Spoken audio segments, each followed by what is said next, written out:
My dear students, welcome back to my channel.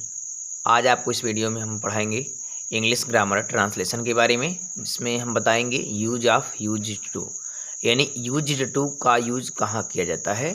इसको समझेंगे आप बहुत ही आसानी से। अभी तक आप लोग जो है अबाउट टू, बिगेन टू का प्रयोग पढ़े हैं, तो आज इस वीडियो में आप लोग यूज्ड टू का यूज करेंगे, यानी यूज टू का उपयोग कहाँ किया जाता है, सेंटेंस में कैसे किया जाता है, यानी कब किया जाता है। ठीक है, इनको समझेंगे। तो आइए देखते हैं। यूज्ड टू का यूज किया जाता है, वैसे तो यूज माने तो उपयोग करना, लेकिन इसका यूज होता है आदत संबंधी चीज के लिए। आदत संबंधी, जब कहीं पे कोई चीज आदत बन जाती है। आदत कब बनती है? जब कोई काम आप रेगुलर करते हैं, डेली करते हैं, तो वहाँ पर रेगुलर करते करते वो चीज़ आदत में आ जाती है, जिसको हैबिचुअल कहते हैं। ठीक है, हैबिचुअल।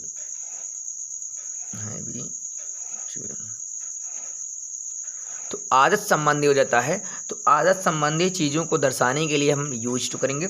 चूंकि इसमें ईडी लगा हुआ है तो ये पास्ट में है, और ऐसे सेंटेंस अक्सर पास्ट में देखने को मिलेगा। इसकी जो पहचान है, ठीक है, वाक्य के अंत में मिलेगा। आप लिख सकते हैं वाक्य के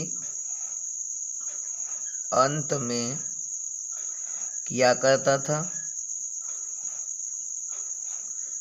किया करता था, करते थे और करती थी। यही वो पहचान है, करता था, करते थे और करती थी। ठीक है, तो देखेंगे हमने जो इतने भी सेंटेंस यहाँ लिखे हुए हैं, देखिए, करता था, करती थी, करता था। ठीक है, ऐसे चीज आपको देखने को मिलेगा। और यहाँ पे ता था, ती थी, यानी ता वाला प्रेजेंट, ता वाला इंडिफिनिट होता है, वास्ट था, थी पास्ट होता है। तो पास्ट इंडिफिनिट टेंस में मिलता है आपको। जो यूज टू का प्रयोग किया जाता है वो पास्ट इंडिफिनिट टेंस में ही किया जाता है। बस अंतर क्या है कि यहाँ पे किया करता था, करते थे, करती थी, ऐसे मिलेंगे ता था, ती थी। और ये चीज़ें होती हैं आदत में, और ये प्रतिदिन की जाती हैं। जैसे हमने लिखा कुछ प्रश्न, धोबी कपड़े धोया करता था, यानी धोबी प्रतिदिन कपड़े धोता है, और कपड़े धोते धोते उसकी ये क्या हो जाएगी, एक आदत बन जाती है कि धोबी कपड़े धोया करता था।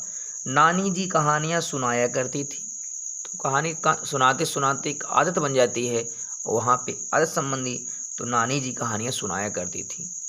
वह मेरे पास अक्सर आया करता था, प्रतिदिन आता था, आते आते एक आदत बन जाती है। जब कोई काम हम लोग डेली रेगुलर करते हैं तो वो चीज़ें हमारे आदत में हो जाती हैं। तो आदत संबंधी चीज़ों को दर्शाने के लिए हम लोग यूज्ड टू का यूज करेंगे, और वहाँ हिंदी में पहचान मिलेगा करता था, करते थे, करती थी। ठीक है, ऐसे ही चीज़ें आपको देखने को मिलेंगी। तो ऐसे जगह चीज़ अगर देखने को मिले तो समझ लीजिए कि वहाँ पे हमें यूज्ड टू का यूज करना है।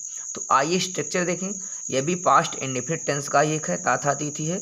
तो यहाँ पे वर्ब का सेकंड फॉर्म लगेगा, लेकिन देखिए वर्ब का सेकंड फॉर्म इसलिए नहीं यहाँ पे लग पाएगा क्योंकि यहाँ पे जो यूज्ड टू है यहाँ पे खुद सेकंड फॉर्म में है। ठीक है, अगर यहाँ यूज लिखा होता तो आप सेकंड फॉर्म लगाते। आप पढ़े होंगे कि पास्ट इंडेफिनिट टेंस में कोई सहायक क्रिया नहीं लगती है, और जो मेन वर्ब होता है उसका सेकंड फॉर्म लगता है। लेकिन यहाँ पे क्या है, यहाँ पे जो आप यूज्ड करेंगे, यूज टू का यूज में ईडी लग गया है, और ये चीज़ें हमें बताती हैं ये पास्ट में है। जब पास्ट में हेल्पिंग वर्ब आ जाते हैं तो मेन वर्ब हमारा पास्ट में नहीं रहता, वो फर्स्ट में आ जाता है, प्रेजेंट में। तो देखेंगे पहले हमारा हो जाएगा सब्जेक्ट, हेल्पिंग वर्ब तो इसमें लगता नहीं है, और इसी रूप में यहाँ पे यूज टू का यूज किया जाएगा, यूज्ड टू। ठीक है, और जैसे ही यूज टू आ गया वैसे जो हमारा मेन वर्ब होगा वो फर्स्ट में आएगा, क्योंकि जानते हैं कि पास्ट में अगर डिड लगा है या सहायक क्रिया पास्ट में हो तो मेन क्रिया, मुख्य क्रिया जो होती है फर्स्ट में हो जाती है। ठीक है, और यहाँ पे वर्ब के बाद ऑब्जेक्ट होता है, जो कुछ बचता है ऑब्जेक्ट में उसको हम अदर में कर देते हैं, यानी कर्म के बाद जो भी बचता है वो अदर में हो जाता है। बस यही चीज़ है सभी स्ट्रक्चर की तरह। तो आइए देखते हैं, धोबी कपड़े धोया करता था, तो यहाँ पे सब्जेक्ट है धोबी, तो धोबी को वाशरमैन कहेंगे, आप द वाशरमैन कर सकते हैं। The washerman. ठीक है, यहाँ पे देखिए आदत संबंधी चीज़ों को बताया जा रहा है कि करता था, करते थे, तो यहाँ पे वही चीज़ है यूज टू। तो सब्जेक्ट के बाद हम लोग यूज्ड टू का यूज करेंगे, तो लिखेंगे यूज्ड टू। जैसे यूज्ड टू लगाएंगे वैसे हमारा जो मेन वर्ब होगा वो फर्स्ट में आ जाएगा, क्योंकि इसमें ईडी लग गया, इसका मतलब ये पास्ट है, तो मेरा मेन वर्ब फर्स्ट में हो जाएगा। तो मेन वर्ब कौन सा काम हो रहा है? धोने का काम हो रहा है। धोने का काम कर रहा है तो धोने की स्पेलिंग होती है वाश, WASH। ठीक है, और क्या धो रहा है? ऑब्जेक्ट लिखें, क्लॉथ कपड़े है तो क्लॉथ्स हो जाएगा, CLOTHES हो जाएगा। The washerman use to wash clothes हो जाएगा। सेकंड देखें, नानी जी कहानियाँ सुनाया करती थी, तो नानी जी के लिए हम लोग ग्रैंड मदर का भी यूज कर सकते हैं, आप तो ग्रैनी का भी यूज कर सकते हैं, दोनों चीज़ कर सकते हैं, कोई दिक्कत नहीं। ग्रैनी दोनों मतलब होता है, ठीक है, या ग्रैंड मदर भी। दादी और नानी के लिए हम लोग ग्रैंड मदर का भी यूज करते हैं। ठीक है, दोनों में से कोई एक आप लगा लेंगे, मैं कर रहा हूँ। अब यहाँ पे करता था, करते थे, ये भी आदत संबंधी चीज़ें हैं। यहाँ पे हम लोग सब्जेक्ट के बाद यूज टू लगाएंगे, तो यहाँ लिखेंगे यूज्ड टू। ठीक है, इनमें से कोई एक लिखेंगे, उसके बाद लिखेंगे यूज्ड टू। उसके बाद इनके द्वारा काम हो रहा है सुनाने का, तो सुनाना, कहना, बताना, इसकी अंग्रेजी होती है टेल, TELL। टेल माने कहना होता है, बताना सुनाना से होता है। अब क्या सुना रहे थे? कहानियाँ, ज़्यादा कहानी है तो उसको लिए स्टोरीज कहेंगे, STORIES, स्टोरीज जगह। तो granny used to tell stories या grandmother used to tell stories. अगला देखें, वह मेरे पास अक्सर आया करता था, रोज आता था और आते आते एक आदत बन गई, वह मेरे पास आया करता था। यहाँ भी देख सकते हैं पहचान में करता था, करते थे। ठीक है, तो चलिए वह का स्पेलिंग हो जाएगा ही, और कोई भी सब्जेक्ट होगा हम सहायक क्रिया के रूप में इसके साथ यूज्ड टू का यूज करेंगे, और जो मेन वर्ब होगा उसका फर्स्ट फॉर्म। तो आने का काम हो रहा है, आने का होता है कम, कम का फर्स्ट फॉर्म कम ही होगा। बचा कहाँ? ठीक है, यहाँ पे मेरे पास, तो मेरे पास के लिए जब निकट आते हैं तो वहाँ पे हम लोग मेरे पास के लिए हम लोग टू में करते। ठीक है, लेकिन एक चीज़ छूट रहा है, अक्सर की स्पेलिंग कहाँ लिखा जाएगा? तो अक्सर की स्पेलिंग जो है ज़्यादातर चीज़ें सब्जेक्ट के तुरंत बाद ही रखते हैं, तो वो बेहतर होता है। ठीक है, तो सब्जेक्ट जो है वहाँ रख दीजिए, और पीछे लगाएंगे तो तब भी सही हो जाएगा, he used to come to me often. लेकिन सबसे बेहतर जो लगता है वो अक्सर का स्पेलिंग ऑफन होता है, उसको सब्जेक्ट के तुरंत बाद रखना अच्छा माना जाता है, OFTEN। ठीक है, often, he often use to come to me हो जाएगा। ठीक है, ऑफन माने अक्सर होता है या प्राय, OFTEN, ये टी साइलेंट होता है। He often use to come to मी।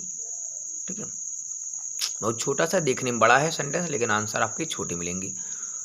अक्सर देखिए अगला वाला, मैं प्रतिदिन तुम्हें बुलाने आया करता था। यहाँ पे देखें दो काम हो रहा है, एक आने का भी काम हो रहा है, एक बुलाने का भी काम हो रहा है। जब दो काम एक साथ होते हैं तो एक को फाइनाइट वर्ब बनाते हैं, दूसरे को नॉन फाइनाइट वर्ब बनाते हैं। ठीक है, तो चलिए मैं प्रतिदिन, पहले सब्जेक्ट लिखें, सब्जेक्ट है मैं को हम लिखेंगे आई। उसके बाद यहाँ पे ही देख सकते हैं किया करता था, किए करते थे, यहाँ भी चीज़ आया, तो यहाँ भी यूज्ड टू का यूज करेंगे, आई यूज्ड टू। और जो मेन कर्म क्रिया उसको होता है, तो आने का काम हो रहा था पहले, तो आने के स्पेलिंग होगा कम। उसके बाद आने के साथ बुलाने का भी काम हो रहा है, तो एक क्रिया के बाद जब दूसरी क्रिया हो तो उसको हम लोग क्या करेंगे, उसको टू लगा के इसको लिख देंगे, ताकि हमारा हो जाएगा ये इन्फिनिटिव के रूप में। ठीक है, एक फाइनाइट वर्ब होता है, एक नॉन फाइनाइट। जो कम है वो फाइनाइट हो गया, और जो बुलाने का स्पेलिंग टू कॉल है ये हो गया नॉन फाइनाइट। ठीक है, फाइनाइट नॉन फाइनाइट दोनों, एक क्रिया के बाद दूसरा क्रिया है तो उसको टू लगा देंगे तो हो जाता है। I used to come to call, और तुम्हें का यू हो जाएगा। अब प्रतिदिन का आप डेली भी लिखें या एवरीडे लिखें, कोई दिक्कत नहीं है, DIELY। ठीक है, I used to come to call you daily, या ऐसे ही लिख सकते हैं, I used to come to call you everyday. इस वीडियो का आखिरी प्रश्न देखेंगे, नौकरानी बर्तन धुलने उनके घर जाया करती थी। यहाँ भी देखें करता किया करता था, किए करते थे, की करती थी। तो करती थी तो प्रतिदिन जाने बर्तन धुलने का काम हो रहा था, तो ये भी आदत संबंधी चीज़ें हो गई। तो नौकरानी को हम लिखेंगे द मैड, EMAID, मैड माने नौकरानी, लड़की भी होता है। तो द मैड हो गया, इसके द्वारा कौन सा काम रहा? यहाँ पे देखें दो काम हो रहा है, एक जाने का भी काम कर रही है और जाने के साथ साथ धुलने का भी काम कर रही है। पहले जाएगी तभी धुलेगी, दो काम हो रहा है। तो यहाँ भी हम लोग एक को फाइनाइट, दूसरे को नॉन फाइनाइट, ठीक है। तो यहाँ पे सब्जेक्ट हो गया द मैड। सब्जेक्ट के बाद हम लोग यूज्ड टू का यूज करेंगे, उसके बाद जो मेन वर्ब होगा उसको हम लोग फर्स्ट फॉर्म में लिखेंगे। तो जाने का काम रहे, जाने की स्पेलिंग हो जाएगा वो। उसके बाद कहाँ जा रही है? उनके घर जा रही है, तो गो टू उनके घर, देयर होम, देयर माने उनके घर का होम हो जाएगा, इस तरह भी लिख सकते हैं। The maid use to go their home. बचा है बर्तन धुलने, तो दूसरे के वर्ब के साथ हम लोग टू लगाएंगे और धुलने का हो जाएगा वाश। अब धुल रहा है क्या? बर्तन, तो बर्तन का पार्ट भी लिख सकते हैं, यूटेंसिल भी लिख सकते हैं, यूटेंसिल्स भी होता है UTENSILES। तो हो गया the maid use to go to their home to wash the utensil. तो यहाँ पे ध्यान से देखेंगे, समझने की बात है। तो सब्जेक्ट है मैड, इसके द्वारा हम लोग यूज टू का किया करता था, इसके बाद हम यूज टू लगा दिए। उसके बाद जो मेन वर्ब है उसका फर्स्ट फॉर्म, तो जाने का काम हो रहा है। अब कहाँ जा रही है? उनके घर, ठीक है। टू देयर होम माने उनके घर हो जाएगा। उसके बाद हम लिखेंगे, देखेंगे दूसरी क्रिया हो गई है धुलने का काम। तो एक क्रिया के बाद दूसरी क्रिया लिखते हैं, उसके हम लोग नॉन फाइनाइट वर्ब में लिखेंगे, तो टू लगा देंगे, टू वॉश। अब क्या धो रही है? हमारा अभी तक वर्ब चल रहा था, तो बर्तन धो रही, तो बर्तन के लिए द यूटेंसिल्स या द पार्ट। इस तरह से आप आदत संबंधी वाक्यों का अनुवाद कर सकते हैं। आई होप ये वीडियो आपको समझ में आया होगा। अगर ये वीडियो आपको समझ में आए तो उसको लाइक, शेयर और कमेंट करें, और कमेंट के माध्यम से बताएं कि आपको ये वीडियो कैसा लगा।